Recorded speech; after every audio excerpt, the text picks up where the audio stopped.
Bonjour, tutoriel Fernand Pentier. Nous allons voir dans cet exercice comment supprimer la dominante que nous avons sur le visage de ce monsieur.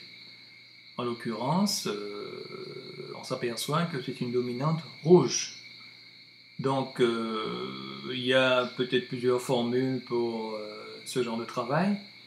Moi, dans ce tutoriel, je vais vous montrer comment on peut faire ça avec l'outil de réglage teinte saturation. Alors, pour commencer, comme d'habitude, on va dupliquer le calque d'arrière-plan, l'arrière-plan plutôt, pomme ou CTRL J, voilà, tout simplement, et ça fait un duplicateur.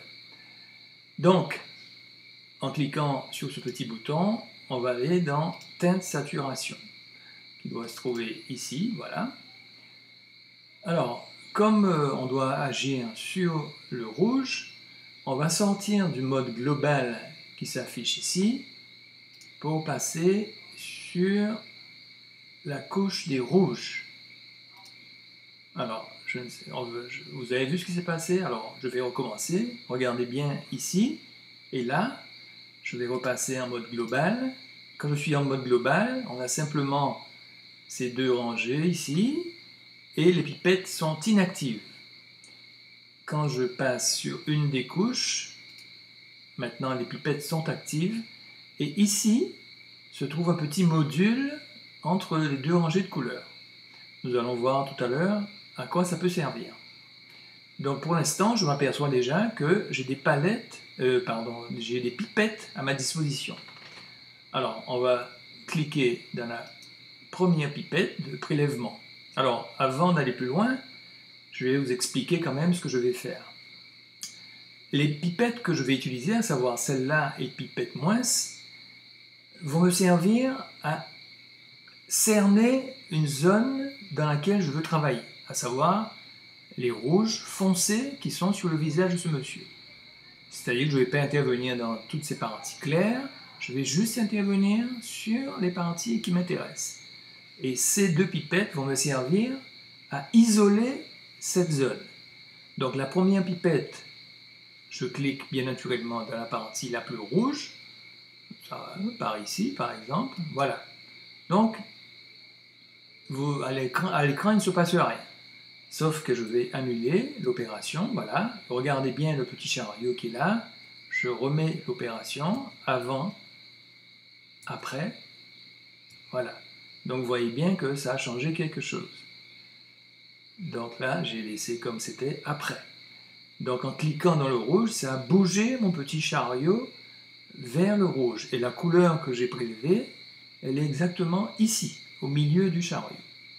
Alors maintenant, je vais cliquer sur la pipette moins, et toujours dans la photo, je vais cliquer dans la zone de peau qui me paraît correcte, à savoir ici.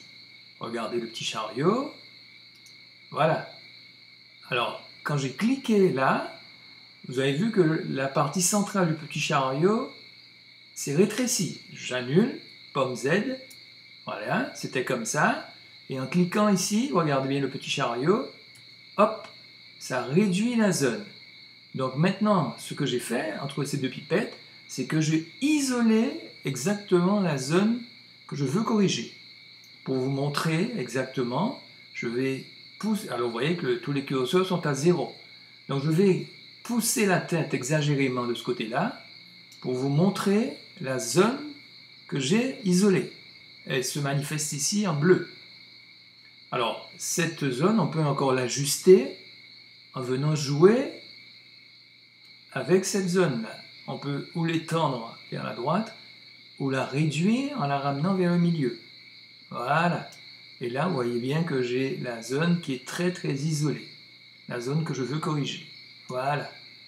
Maintenant, je remets ici du 0.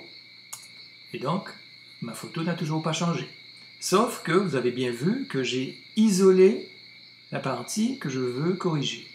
Et bien maintenant que cette partie est bien ciblée, il me suffit avec le curseur de teinte d'aller vers la droite et vous voyez tout naturellement la dominante disparaître. Voilà. Donc si je clique sur le petit œil, voilà comment on était. Et voilà comment on est maintenant, avec le réglage que je viens de vous montrer, tout simplement. Tutoriel Fernand Pentier, et à bientôt.